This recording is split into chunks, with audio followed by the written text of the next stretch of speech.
Hi guys, my name is Yasser Salim. I'm the one of the students at TAFE for Cert 4 in Training and Assessment. Um, as a part of my task 2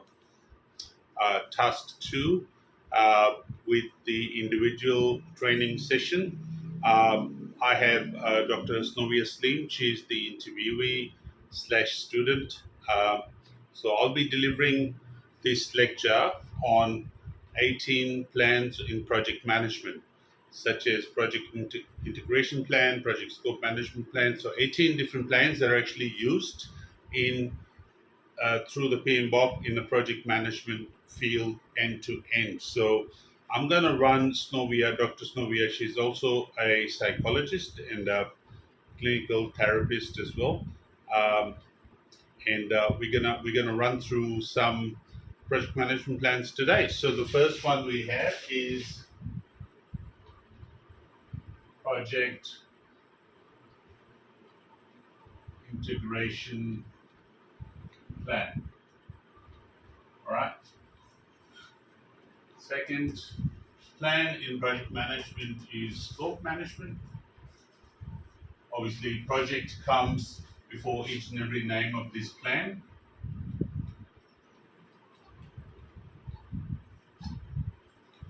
Third one in the list is project cost management plan, um, which obviously, as the name suggests,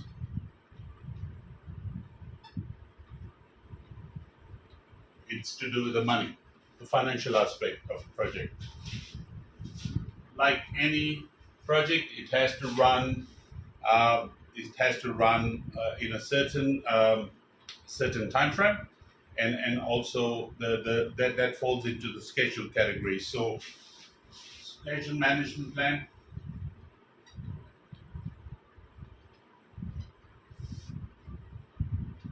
All right. Okay. On number 5, I'm gonna um, I'm gonna go through each and every one of those 18 plans, but I'm gonna list the top six plans, and I'm gonna run through it. Then we can move on to the next 6 ones. Project quality.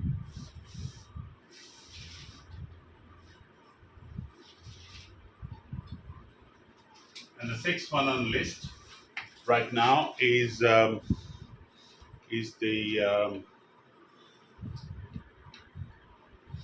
sixth one is project resource management. Resource management plan. All right. So unlike most other journal operations in the functional area, these 6 plans, the top 6 plans out of the 18. So we're going to go through the first 6 and the second 6 and the third 6 in this video. So integration management plan, right? So in any project, when you have a project charter, you will be making sure there's enough benefit for conducting a project, such as integrating different parts of the projects, stakeholders, project development team, project manager, and project sponsor. So 4 key stakeholders. Sponsor, as the name suggests, these are the guys at the top of the ladder with money, right? And then we have other internal and external stakeholders, project development team,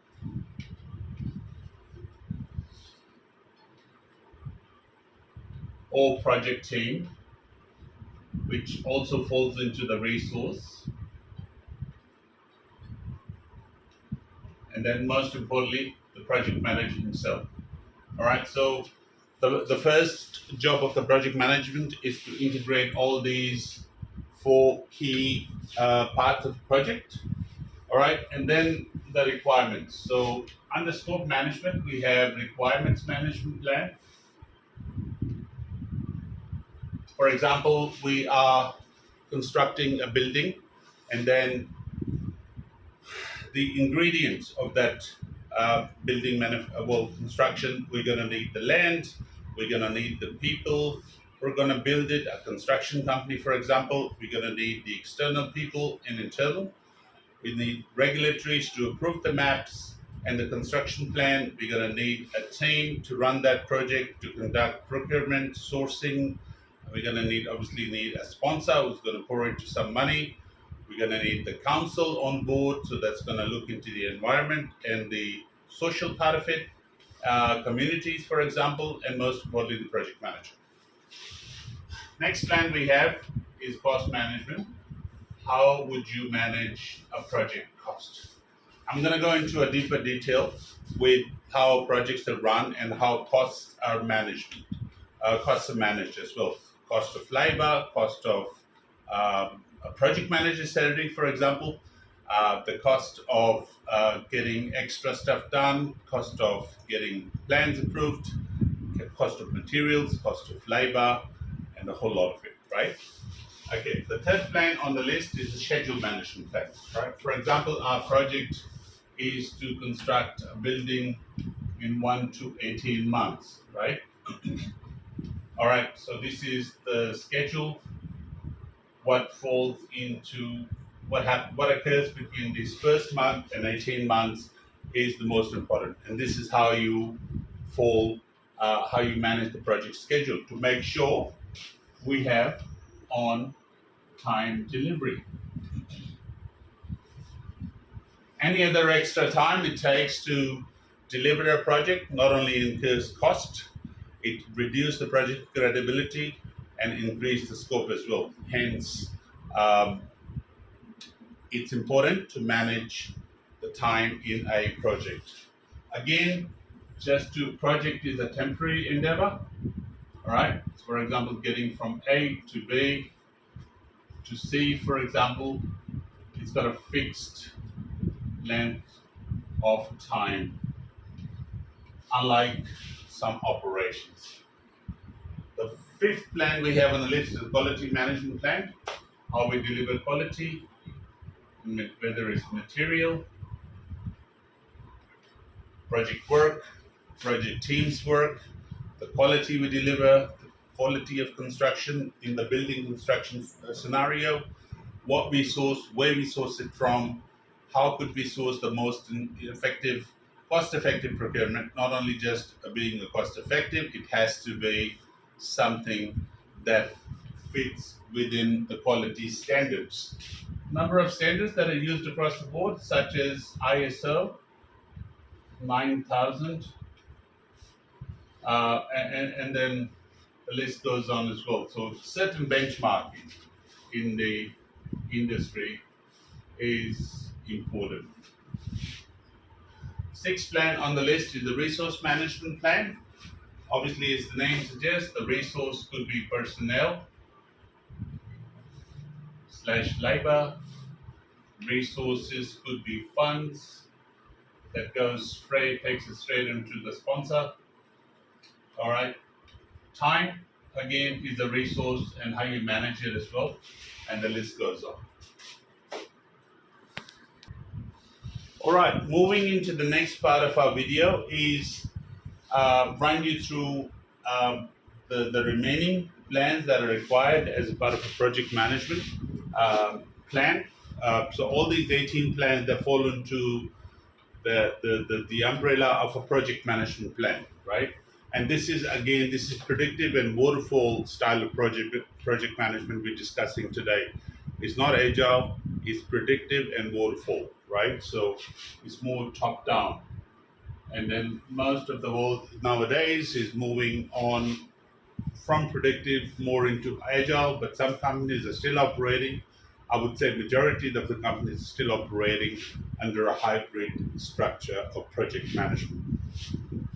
All right, so communication management plan, right? In any project, communication is very important. The project manager is generally spends up to 60% of their time communicating in a project, whether it's communicating to the project team, communicating to the sponsor, discussing different issues with internal or external stakeholders, whether it's communicating with, as I said to you earlier, in a building construction scenario, whether it's communicating with the local councils and regulatory authorities and community groups and social people, social media being the big element, right? So that's social media communication. That's very, very big nowadays.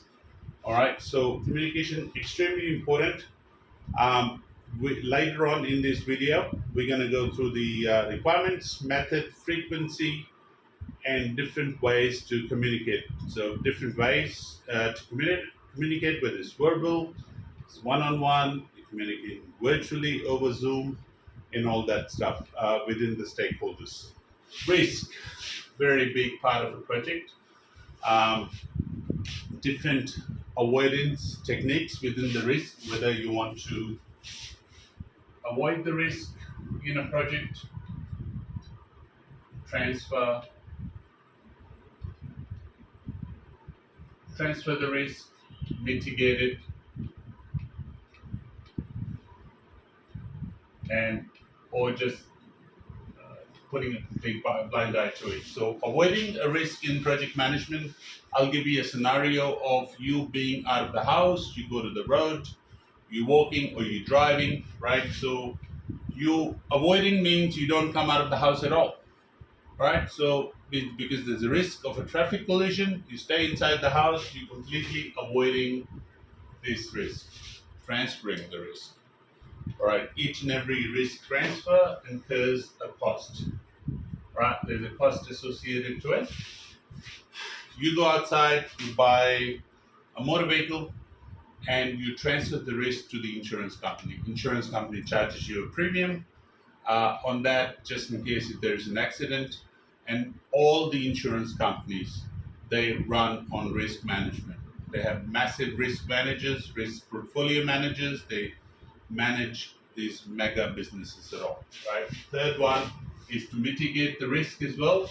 So if you, instead of driving a motor vehicle, you decide to walk, you use a footpath, right? So you mitigate and reduce the risk in that scenario of getting out of the house. All right, so project procurement plan. Procurement, as the name suggests, it's about sourcing stuff. It's about getting things together. You're sourcing strategically a good quality material. For example, in a building construction, you have to buy metal, right? Structure to build a building. You have to buy concrete. You have to buy HVAC systems, electrical systems, air conditioning systems, sewerage systems, pipelines. Where does all this material comes from? It comes from different suppliers. Most companies have dedicated procurement managers conducting this sourcing effectively, right? But in case of project management, a project manager does that as well. Unlike all the old operation style, you have one logistics manager, you have one supply chain manager, then you have a procurement manager, then you have a tenders manager, you have a transport manager. Project manager does it all in a project scenario, right? So it covers everything. As I said to you earlier, it all falls under the umbrella. Stakeholders, we touched on it earlier, and stakeholders are very, very an important part. You have to keep them satisfied. You have to manage them. You have to keep them informed to avoid any communication problems, right? And you have to, and depending on what stakeholder it is, we're going to go later on, we're going to run through a power and influence matrix in stakeholder management, right? Who you need to manage, how you need to manage, whether it's the government stakeholder, whether it's the internal company stakeholder, it could be a functional manager next door trying to nose into your project. This is how you're going to manage stakeholders. Requirements management plan, that's one of the very first things. And it's a newer concept as well. What we need to build a company, a building, for example, all right? Ingredients, approvals, other requirements, and the list goes on. Because of the limited time available, I'm going to quickly touch on the rest of the plans, and then we're going to go into a greater detail in our next videos. Change management plan. With the recent COVID, volatile business environment, things change. You don't know what's ahead of the curve, right? You don't know what's on the other side of the hill if you're traveling, right? You don't know what's here. So you build different scenarios. What if there's a COVID-20 tomorrow? How would you manage your project? You're not going to shut shop and just pack your bags and go home. You're going to try and manage this change. Configuration management plan. That's used in IT industry, very technical. How would you configure different testing methods? How would you develop different mechanisms within the IT data center space? Process improvement plan. So as I said to you, we are talking predictive. So we have 49 different processes. And how would you manage those processes? How would you ensure these processes are managed effectively? Right? That's the part of your process management plan. All right. Again, your requirements management plan, right? That comes back to this one. All right, now we have three baselines here. We have schedule baseline, we have cost baseline, and we have scope baseline. The absolute baselines of how flexible we are, how agile we are in a project, what are our ceilings and floors in the project. All right, the absolute baseline, the minimum delivery, right? Later on in Agile, we'll discuss how projects are developed in different packets. All right, so this is our lecture for today, outlining 18 plans in the project management. Dr. Snovia, do you have any questions about what we spoke today? Yes. Well, I want to ask Can you that. speak up? Sorry, I can't hear you. Well, Bear I with me. want to ask, but I have some Not a problem. questions. Yeah, sure. I want to ask that how do you manage communication and reduce the noise effect from a project? All right, how do you reduce the project noise, right? Yes. You must have heard about the Chinese whisper philosophy, right? So you've got 10 people sitting, all right, or 5, let's just say in this scenario, all right, sitting right next to each other. All right, project noise. The noise could be systems issue. The noise could be communication lost from here till here, right? For example, if I say to the first person in the project or a team member that any phrase, for example, whether increased cost, it will be heard differently in this person, heard differently in that person. By the time it gets to this, it will be from cost to it could be quality, right? So the point I was trying to make, to reduce the noise, you have to first draw effective communication techniques. The most effective communication technique is face-to-face. You can have virtual, which is Zoom, for example, or Microsoft Teams. You could have communication via email, the least effective, because I could be sending one person an email today. He doesn't get a chance to see it. If I saw it, he doesn't get a chance to. He could have 500 different emails to reply, right? So by the time my email gets prioritized and replied, it could be 2-3 days. Most of the emails are the slowest and the most least effective. Okay, least effective way of communication, right? Virtual. Most effective mean of communication is face to face. This is the reason companies spend millions of dollars getting their executives fly from one country to the other to make the deals, to meet people, build relationships. Difficult to build relationships when you're working within cross-cultural teams, for example. I live in an English speaking background. I could be working someone who speaks Mandarin in China or Cantonese, for example, or someone in Hong Kong who speaks Cantonese. All right, what's my most effective way of communicating? If I send an email in English, by the time they translate, could mean a totally different meaning, right? When I'm presenting, when I'm talking to someone face to face, I could use my body language and my expressions to communicate. It doesn't have to be the language we speak. Does that answer your questions effectively? Yes, Yeah, thank okay, you. good. One more question Yeah, for good. you. How do you manage virtual teams as opposed to co-located teams? Virtual versus co-located. That's a very good question. Virtual teams, as for the last 5 or 6 years, most companies are working in a hybrid mode. So, all right, and most of the roles are being produced like 50-50. So 40% working from the office, 60% working from home, hybrid teams, right? So coming back to your questions with co-located teams, if a company can afford it, you have to get everyone in-house within the same roof. That's the most effective way teams can work together. Could tap someone on the shoulder, hey, do you know this? Instead of managing a virtual team that sits in a different time zone, different culture, you say something that gets interpreted in a totally different way on the other side of the world.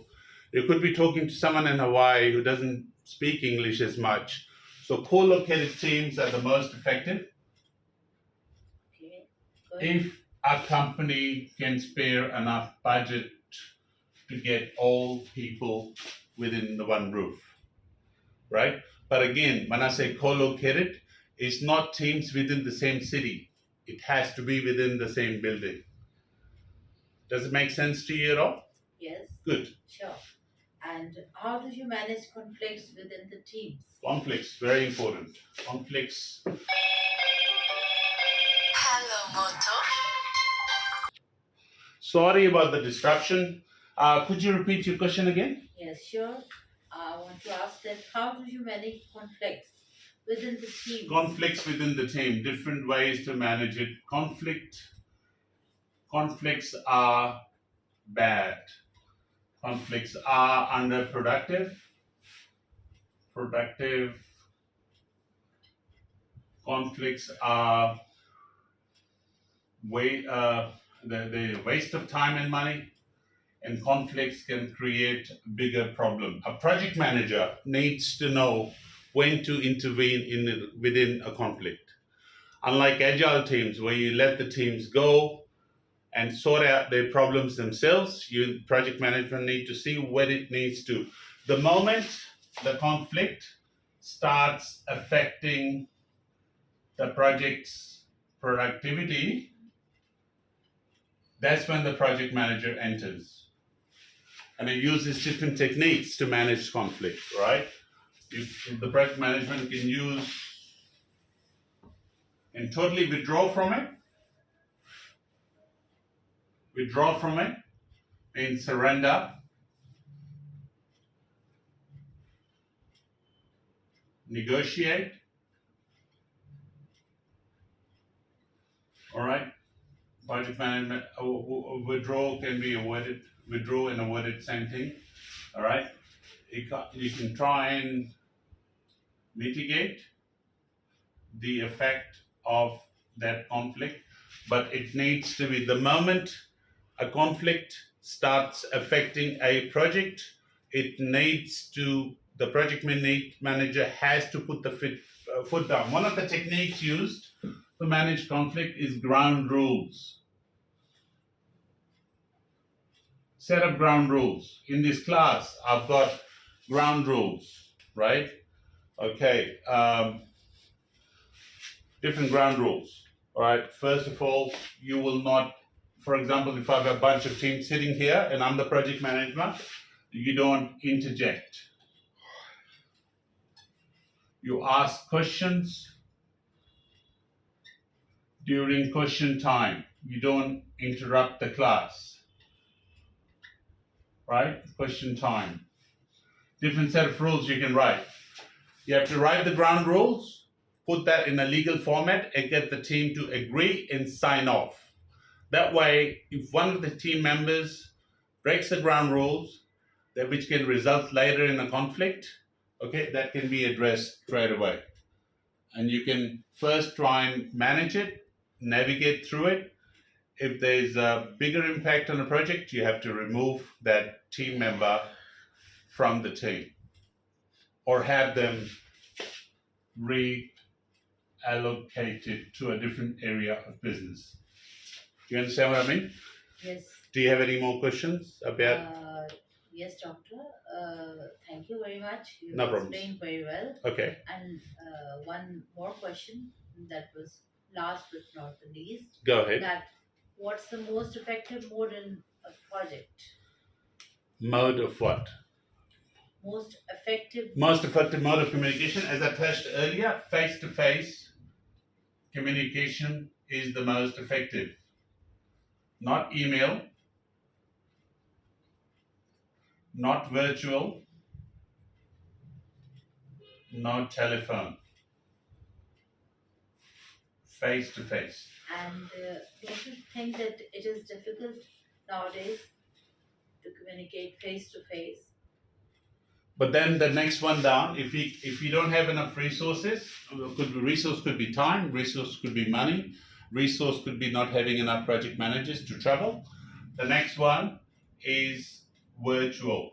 Get someone on a Zoom meeting face to face, FaceTime. Next one, if you can't do virtual, telephone. Email is the least priority mode of communication. Do you understand what I mean? Yes, you explained very well. Thank you. Thank you. All right. Thank you for your time. And this is the end of the individual teaching session. No, thank you for your time. Not a problem. It's a pleasure.